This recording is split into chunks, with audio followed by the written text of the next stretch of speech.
Bonjour à tous et bienvenue sur boursicoté.com pour cette nouvelle analyse technique du CAC 40 en point matinal avec une configuration qui est dans la continuité, puisqu'après la première impulsion haussière ici qui est venue tester donc la zone de point haut que nous avions connue le 29 mai, on a consolidé donc sur l'impulsion de la BCE qui a un petit peu refroidi les marchés avec son discours plutôt quiche. On revient ici donc sur un rebond sur cette zone donc des 7270 points qui était déjà clairement identifiée.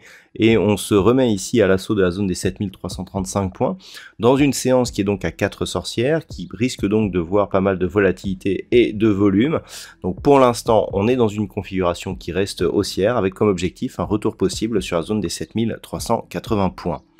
Au niveau des indicateurs techniques, c'est assez partagé. On avait une petite phase de consolidation ici sur les histogrammes du MACD qui semble vouloir s'arrêter pour repartir à la hausse. On peut noter que l'on est toujours dans la partie supérieure de la zone d'évolution, ce qui nous indique que la tendance sous-jacente est plutôt haussière. Idem au niveau du RSI, on est toujours sur une trajectoire de sortie de la zone de survente. On se rapproche de la zone de surachat qui a été flirtée il y a peu. Et donc pour l'instant, on reprend et on reste au-dessus de la zone 50. Donc par rapport à cela, on voit aussi au niveau du palmarès que nous avons certaines valeurs en belle hausse, c'est le cas notamment de Renault, toujours avec une belle embellie pour Renault, donc avec un gain de plus de 2,44% ce matin, Kering plus 170, derrière Carrefour, Hermès, Eurofins Scientifique ou Thales sont plutôt bien placés. On peut noter que le secteur du luxe se trouve dans les premières places au niveau de ce classement. Au niveau des plus fortes baisses, alors nous avons seulement 8 valeurs dans le rouge ce matin et avec des baisses relativement peu marquées. Saint-Gobain, moins 0,89, ArcelorMittal, moins 0,68. Derrière, Bouygues, Unibail-Rodamco, Crédit Agricole ou Publicis Group sont sur des baisses inférieures à 0,3%. Donc c'est vraiment très faible. Alors, qu'attendre de cette séance? Donc c'est une séance à 4 sorcières, beaucoup de volume à attendre, peut-être aussi un petit peu de volatilité. Rien à signaler tant que les cours restent ici sous cette zone des 7358 points. C'est le point haut que nous avons eu ici mercredi, c'est le point haut que nous avions eu ici le 29 mai.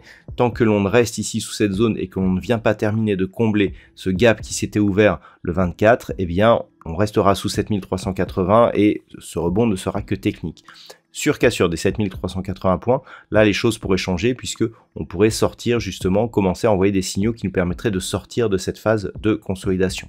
À l'inverse, si les cours donc cassent la zone des 7270 points de manière un peu plus forte que celle que nous avons eue hier, eh bien il y aurait rupture de la moyenne mobile 20 exponentielle, donc potentiellement sortie de la dynamique haussière très court terme et retour possible sur la zone ici des 7175 points. C'est sur rupture de cette zone des 7175 points que l'on aurait une potentielle reprise de mouvement baissier. Voilà ce que l'on peut dire donc sur l'analyse technique pour ce matin d'un point de vue macroéconomique. Nous avons eu dans la nuit le communiqué de politique monétaire de la Banque centrale du Japon, suivi d'une conférence de presse. On a eu de la volatilité sur le yen durant la nuit.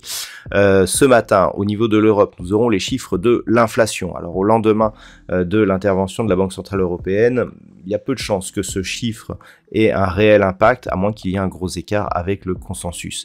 Cet après-midi, pas de statistiques majeures. Du côté des États-Unis, ça sent donc bien bon la fin de semaine. Je vous souhaite donc de passer une bonne séance. On se retrouve dès ce soir pour toutes les autres analyses techniques du site boursicoté.com.